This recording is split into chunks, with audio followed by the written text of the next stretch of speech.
मुझे कहती है गुल्लू साहब जब आप शूटिंग में जाया करते तो मैं छोटी सी थी, मैं आपको देखा करती थी, मुझे बहुत बुरी लगी। मैंने कहा ये क्यों कहती है? कहती मुझे क्या पता था कि मैं आपके साथ हीरोइन भी आऊंगी। मैंने कहा मुझे भी नहीं पता।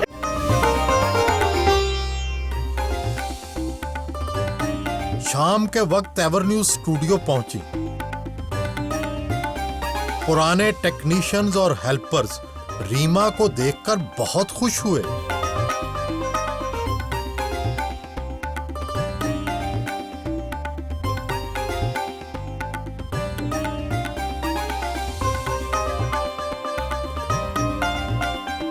एवरन्यू स्टूडियो के मालिक शहजाद गुल से उनके दफ्तर में मुलाकात की।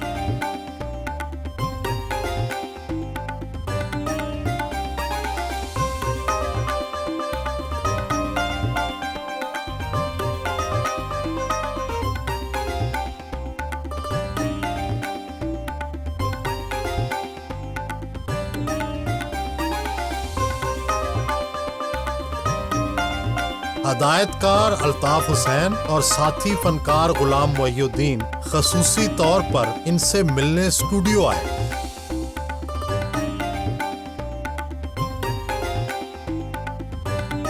ये हमेशा हंसती रहती है, मुस्कुराती रहती है, और सेट पे जब आती है ना तो मेरा ख्याल कोई खामोश नहीं रहता। कोई ना कोई कभी। और फिर इनका इलेक्ट्रिशियन से लेकर डायरेक्टर तक, प्रोड्यूसर तक, सबसे अपना एक रवैया। आपके अंदर एक नमना छुपी फनकारा थी जो कि हमको ने कोशिश की, हम लोगों ने कि उसे बाहर निकाले। वो आपकी फिल्मों के बाद बाकियों ने हौसला किया मुझे चैलेंजिंग कैरेक्टर्स देने का, वरना तो वो एक बाबी डॉल और एक ग्लैमरस छाप लग गई थी मेरे माथे पर कि इसके अलावा ये किसी तरह का कैरेक्टर नहीं कर सकती। मगर ये अल्ताफ साहब का बहुत बड़ा, मैं समझती हूँ, इसमें रोल है कि जिन्होंने मुझे टाइटल रोल दिए और बहुत चैलेंजिंग किस्म के कैरेक्टर्स दिए। बड़ी हमारी इज्जत रखी, बड़ी मेहनत की मुझ पर, बहुत मेहनत की। शोबिस के हवाले से आप कहें या सोशल लाइफ के हवाले से कहें, रीमा रोल मॉडल है। तो मैं दिल से दुआ देता हूँ रीमा को कि अल्लाह मियां को और कामयाबी दे, खुशहाल ज़िंदगी अता करे। और साथ साथ ये है कि रीमा ने अपनी फैमिली का भी ख्याल रखा, अपने वालिदैन का ख्याल रखा, अपनी बहनों के ख्याल रखा, सबको सेट करवाया रीमा ने। एक वक्त ये मुझे बड़ी बुरी लगती है, ये भी मैं आपको बता दें, वो इस वक्त बुरी लगती है जब मैं न्यू गार्डन टाउन में था तो रीमा भी मेरे घर के तीसरे चौथे घर के पास रहती थी। मुझे कहती है गुल्लू साहब जब आप शूटिंग में जाया करते तो मैं छोटी सी थी, मैं आपको देखा करती थी, मुझे बहुत बुरी लगी। मैंने कहा ये क्यों कहती, मुझे क्या पता था कि मैं आपके साथ हीरोइन भी आऊंगी। मैंने कहा मुझे भी नहीं पता था। स्टूडियो के ढाबे की चाय पीकर माजी की याद ताजा की।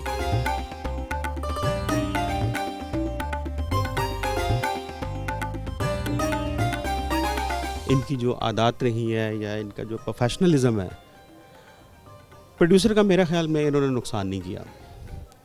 जो आज हम काम कर रहे हैं बड़ा हम मिस करते हैं और बड़ा लैक करते हैं। अगर खुदा ना खास्ता कहीं थोड़ा बहुत लेट हुई भी है तो इन्होंने ऊपर जाके अपने टाइम से ऊपर जाके जो है ना उसे रिकवर किया। तो मीरा वैल्यूज़ का रीमा जो है ये वैल्यूज़ का दूसरा नाम है। Thank you Shahzad. रीमा या मीरा? रीमा ज़हन पे मेरा सवाल है। बड़े शुक्र दोस्तों में ही है।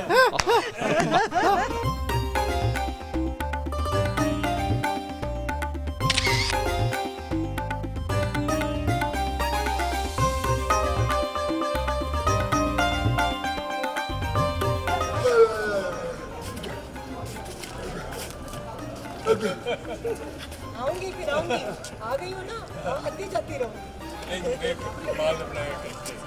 बोल नहीं सकते मुझे इनकी सारी बातें।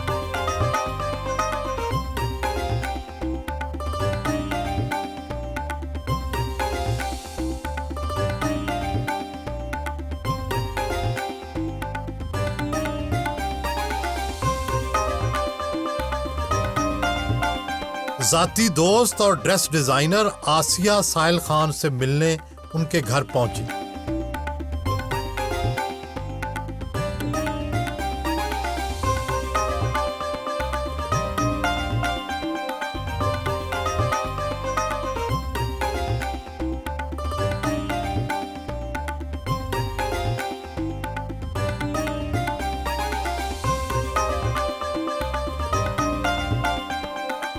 रीमा को 19-20 साल से जानती हैं, इनमें क्या क्या तब्दीलियां आईं और आप इनके लिबास में क्या तब्दीलियां लेकर आईं? 95 में मेरा पहला इंट्रोडक्शन हुआ इनके साथ। She is a wonderful person. ये मेरी छोटी बहन है और आपा है मेरे बच्चों की और बहुत चेंज आया है इसमें। इनके कपड़ों में क्या चेंज आया? She is a very sophisticated dresser now. From the वो वाली डांस फिल्म रीमा वाली से अब की रीमा इतनी क्लासी है कि लोग सारे बहुत एडमायर करते हैं। एज ए पर्सन कैसी हैं? बहुत लविंग, बहुत अफेक्शनेट, बहुत कमिटेड और जिनके साथ इनका प्यार होता है उसके लिए हर चीज़ she will go to any limit to support that person. Hypocrisy नहीं है इसके अंदर। She is what she is.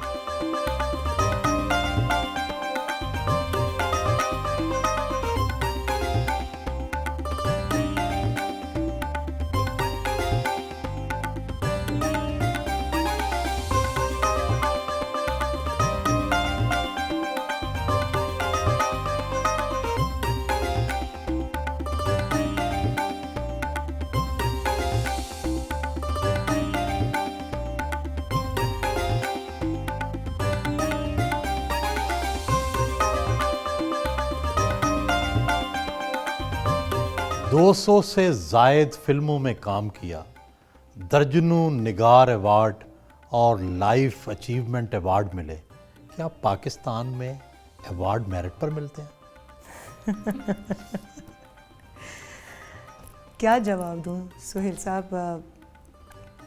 2000 से पहले 1997 में नेशनल अवार्ड हुआ और उसमें मेरी फिल्म नॉमिनेट हुई, मगर रातों रात जो फैसला था वो तब्दील हो गया। तो किसको मिला? आप हिस्ट्री में जाएं और देख लें कि वो अवार्ड किसको मिला। मेरे अब उनके साथ बहुत अच्छे हालात हैं, उन मोहतरमा के साथ, इसलिए मैं नाम नहीं ले सकती। किसने करवाया? अब ये नहीं मालूम कि उसमें इंडस्ट्री के कितने लोग इन्वॉल्व थे, मिनिस्ट्री की तरफ से कितने लोग इन्वॉल्व थे, क्योंकि उस वक्त तो कल्चरल मिनिस्ट्री थी हमारी। फिल्म और सियासत में चोली दामन का साथ है। आपकी उठान से लगता है कि आप कभी ना कभी सियासत में ज़रूर आएंगी। सुहेल साहब, मुझे सियासत से लगाव ज़रूर है, क्योंकि मैंने कुछ पॉलिटिकल इंटरव्यूज़ किए अमेरिका के अंदर भी और पाकिस्तान में भी। जो मैं प्रोग्राम कर रही थी एज एन एंकर, उसमें मुझे बहुत सारे पॉलिटिशियंस का इंटरव्यू करने का मौका मिला। आपको टिकट की ऑफ़र हो तो क्या कबूल करेंगी? बिल्कुल नहीं सुहेल साहब। अब मियाँ नवाज शरीफ से मिली, आप सदर आसिफ जरदारी से मिली, इमरान खान से मिली, इनमें से कौन बतौर सियासतदान अच्छा लगा? मुझे क्या 18 करोड़ आवाम को वही सियासतदान अच्छा लगेगा जो इस मुल्क की आवाम के लिए कुछ बेहतर करेगा, कुछ बेहतर करेगा। अभी मैं ये कहने में कोई आर महसूस नहीं कर रही कि पंजाब गवर्नमेंट की जो कारकर्दगी है वो, चूँकि मैं इतने अरसे के बाद पाकिस्तान आई हूँ, तो मुझे वो देखकर बड़ी खुशी हुई। शहबाज शरीफ साहब से मुतासर हैं? उनके काम से जो अभी रिसेंटली वो कर रहे हैं, तो नज़र आ रहा है कि कुछ वो करने की कोशिश कर रहे हैं और डिलीवर कर रहे हैं, वरना अमूमन वादे किए जाते हैं मगर उनको इम्प्लीमेंट नहीं किया जाता।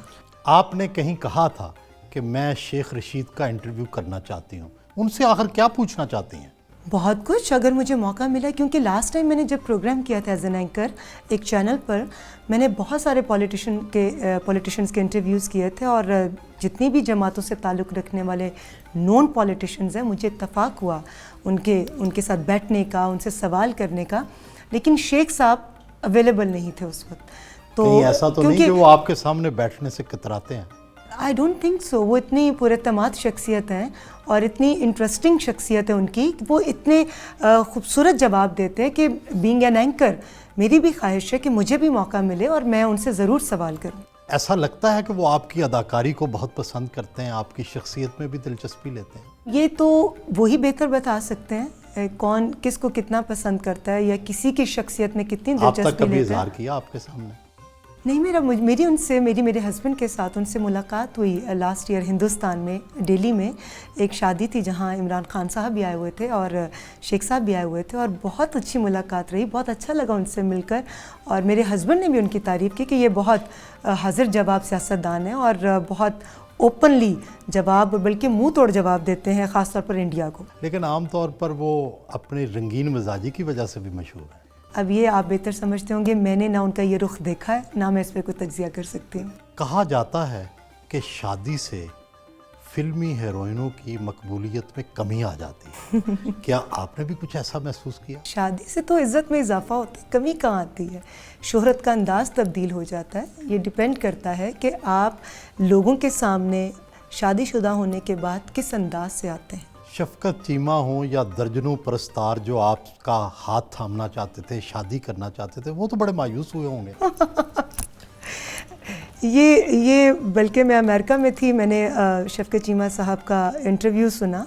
मुझे हैरत इस बात की है कि उनके साथ 20 साल काम किया और कभी ऐसी बात उन्होंने सामने नहीं कही, और इतने सालों के बाद वो हाफिज़ कुरान भी थे और बल्कि हैं, और बहुत ही प्यारी शख्सियत के मालिक, हम सब के फेवरेट थे वो। तो आप हैरान हुई? मुझे वाकई बहुत हैरत हुई। मैंने उमर शरीफ साहब के एक प्रोग्राम में उनका ये इंटरव्यू सुना। ये उनका अपना एक प्यार है, उनका अंदाज़ है, मगर खुशी इस बात की हुई कि उनके उस प्यार में भी एक पाकीज़गी थी, एक तकद्दुस था।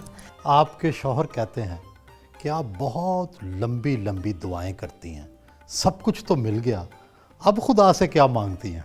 क्या नहीं मांगती, हर वो अच्छी चीज़ जिससे मेरी दुनिया भी संवर जाए, जिससे मेरी आखिरत भी संवर जाए। क्योंकि ये ज़िंदगी क्या है, बस 2 जहां, एक ये जहां, एक वो जहां। इन 2 जहानों के बीच का फासला बस एक सांस का, जो चल रहा है तो ये जहां, जो रुक जाए तो वो जहां।